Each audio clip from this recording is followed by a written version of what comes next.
Hello, I am 48 Nation, and these are my top 10 best races of 2024. First are some disclaimers.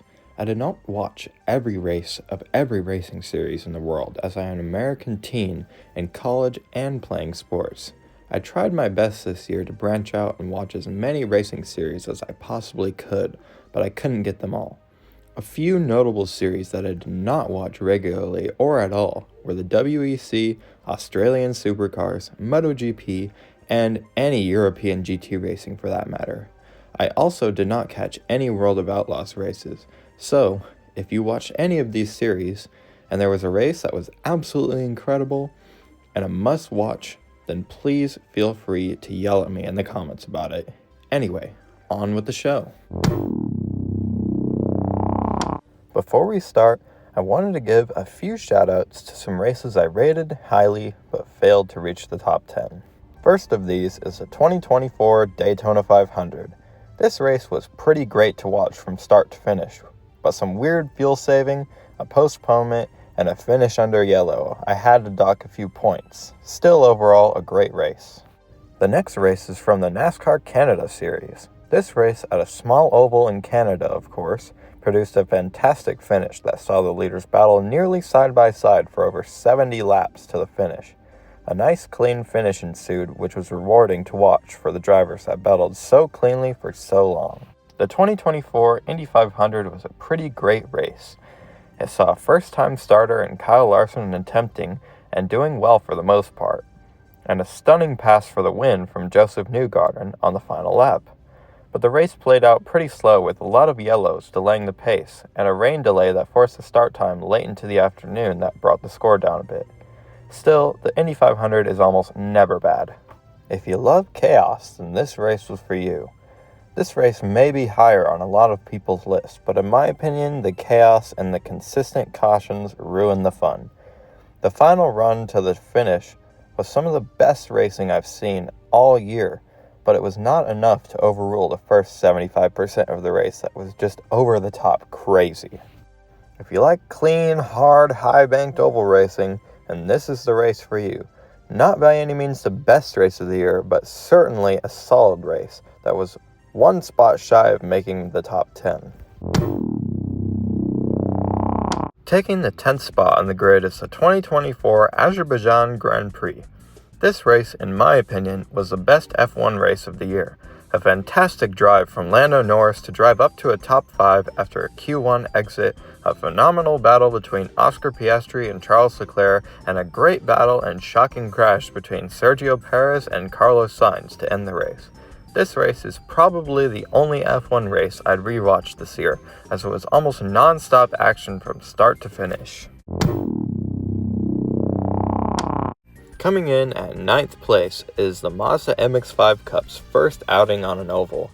Just a short 100-lap dash, pretty much dominated by Weston Workman and Jaron Thomas, was an absolute banger. I was waiting for this race ever since it got announced last year, and it did not disappoint. The final 30 or so laps was exactly what you would expect from a Martinsville and MX-5 race. The only thing that could have made the score go up was if a caution did not come out, with 2 laps to go, forcing a green-white checkered. That really killed the potential perfect finish to what was a great race. NASCAR's lone race at the Glen scored an 8.8 out of 10 to earn the 8th spot on this list. This race was, in my opinion, the best road course race of the next-gen era, starting off with a lap 1 crash that set the tone for the rest of the race. Through the majority of the race, it was good solid NASCAR road course racing thanks to a new tire compound Goodyear brought, allowing the rear of the cars to be more unstable. The final stint of the race was looking to be interesting between Chris Buescher leading over charging Shane Van Gisbergen before a caution came out for Harrison Burton having a flat tire. This set off a series of restarts that in my opinion hurt the race a bit, but the final restart with 2 to go made up for it with an absolutely phenomenal last lap pass from Chris Buescher on Shane after he clipped the guardrail entering the backstretch chicane. Great race that you could definitely rewatch and skip through the caution laps. Coming in at number 7 on the list is the Mazda MX-5 Cup season opener races at Daytona. I couldn't pick just one of the races because they were both phenomenal. If you've never watched the MX-5 Cup at Daytona before, you are in for one hell of a ride. So long as there aren't any yellows, the entire 45 minutes of each race are edge-of-your-seat, nail-biting action. The low horsepower and high drag of the cars allows them to pack race on the road course as if they were racing all on the oval. The first race finished with a remarkable photo finish and crazy pack racing, while the second race finished with a few crashes and a great battle for second. At number 6 brings us back to Daytona for the Coke Zero 400. This race was basically an all-around better Daytona 500. The crazy 3-ride racing, huge crashes created a wow factor missing from the last few super speedway races at Daytona. The strategy and the racing were extremely thrilling, and the finish with Harrison Burton getting his first win over Kyle Busch was just absolutely perfect way to end the race. I would definitely recommend watching this if you haven't, and it's certainly a great rewatch if you have in the future. Breaking the top 5 is the M Better Health 400 at Atlanta Motor Speedway. This race started out crazy, having a 16-car crash on lap 2, but it only knocked out a few cars, allowing almost everyone to continue. A few more cautions in the first stage delayed the excitement a bit, but after the first stage ended, it was lights out, absolutely stunning driving from everyone in the field. 3 and 4 wide racing took over the show, with some drivers being more daring than others. And then to cap it all off, an epic 3 wide finish between Daniel Suarez, Kyle Busch, and Ryan Blaney ensued. I would say that this is not only one of the best races of the year, but one of the most memorable and best races of all time, and it's only 5th on the list. The 4th best race of the year goes to the NASCAR Xfinity Championship race at Phoenix Raceway. Some people hate Phoenix Raceway because of its role at the championship race in NASCAR, but the track holds a soft spot in my heart as it was the site of my first ever race I attended. The Xfinity series seems to always put on great shows at the track, but this one was on another level. To set the storyline, we have to go back to practice, where championship hopeful Justin Allgaier wrecks his car due to an oil spill. This causes him to start the race in last, which seemed like a massive obstacle to overcome until we got to the race. Allgaier's car was absolutely lights out in this race, as the first stage he drove up to 6th place. The next stage saw great multi-group side-by-side battles all throughout the pack. With 5 laps to go in stage 2, Allgaier made an aggressive move, making contact with Riley Herbst, which caused him to cut a tire down, undoing all the work he had done to get there in the first half of the race. Then, on the ensuing restart, Allgaier acquired a restart violation, forcing him to serve a pit road penalty, which then he sped on pit road, causing yet another penalty. Then, with 45 laps to go, a car crashed, bringing out yellow, allowing Allgaier to regain his lost lap back and getting back into contention. The next 30 or so laps were some of the most intense and amazing racing that happened all year, with nail-biting battles between Cole Custer, Allgaier, Connor Zilisch, and more. It was looking like it was going to be a 1v1 finish between Allgaier and Custer when, with 3 laps to go, a spin from the 42 brought out a caution. The following restart, Austin Hill, another championship hopeful, took a 2-tire gamble and held up Custer, which allowed Allgaier to get past both of them. But yet another caution happened, re-racking them all up for one more time. This time, Allgaier made a massively risky move that could have ended it all when he blocked the 2 and the 98, almost wrecking himself. But they all kept going straight, and on the final corner, the rightful fastest car won the race, with Allgaier winning the championship.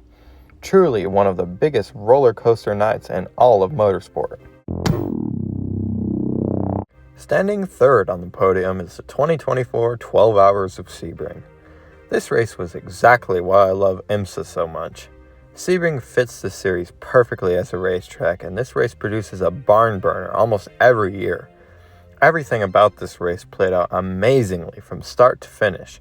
For the most part, the 31 Cadillac dominated the first 7.5 hours, but with 4 hours and 34 minutes remaining, this happened. The dominant car of the day had just crashed out after making contact with a GTD car and went head-on into the tire barrier. But when they restarted with only 4 hours to go, it was now just a sprint to the finish. Throughout the next 4 hours, there was almost non-stop action.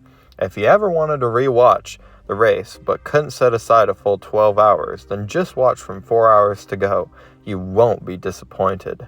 The final 23 minutes featured a phenomenal battle for the win between the 01 Cadillac and the 40 Acura, and a spectacular battle for the GTD win as well. This race will definitely be cemented as an all-time classic in my eyes, and one of the many reasons why IMSA is probably my favorite racing series right now. And the runner-up spot is the 2024 Advent Health 400 at Kansas Speedway. This race was almost perfect from start to finish, and one of a few races I would say stage racing actually helped, as I was able to relax and catch my breath during the stage breaks. First of all, the race was delayed a few hours due to rain, but that merely made us anticipate and cherish the greatness we're about to witness before our eyes. Literally over the course of the entire first stage, the leader's largest lead was 1.2 seconds, which was quickly undone by green flag pit stops. Kyle Larson, Denny Hamlin, and Ross Chastain had an amazing battle that could have stood on its own as a race, but we still had most of the race to go. The second stage was not as perfect, but still had great racing throughout the field, as Buescher took the stage win over Larson. To this point, there really weren't any incidents, but the start of Stage 3 wanted to change that, as we had 4 crashes in a row. This allowed there to be some strategy come into play, as many cars pitted over these yellows to try and stretch it on field to the end. The next 50 laps was a nail-biting race between Denny Hamlin and Chris Buescher, fuel-saving to the finish, compounded by a charging Martin Truex Jr. and Brad Keselowski good on fuel. This setup was sure to end a fantastic finish, but with 7 laps to go, Kyle Busch decided to give up and spin out all by himself, most likely due to fading tires. In my opinion, this crash and overtime restart is the only reason why this race is not a 10 out of 10. Despite what happened after the restart, and I know you have already seen this finish 100 times, but on the restart, Larson made a crazy pass around the outside of Buescher to beat him in the closest finish in NASCAR history. Kansas Speedway's surface is basically fine wine that just gets better with age. I expect 2025 races to have similar results. Now, for the moment you have all been waiting for. The winner of the best race in 2024 goes to the Straight Talk Wireless 400 at Homestead-Miami Speedway. You might have seen this one coming if you follow my channel, as I posted a community post after the race finished simply saying, "Perfect race." But truly, this race was perfect. About as perfect as you can get for a race. Everything you wanted happened in this race.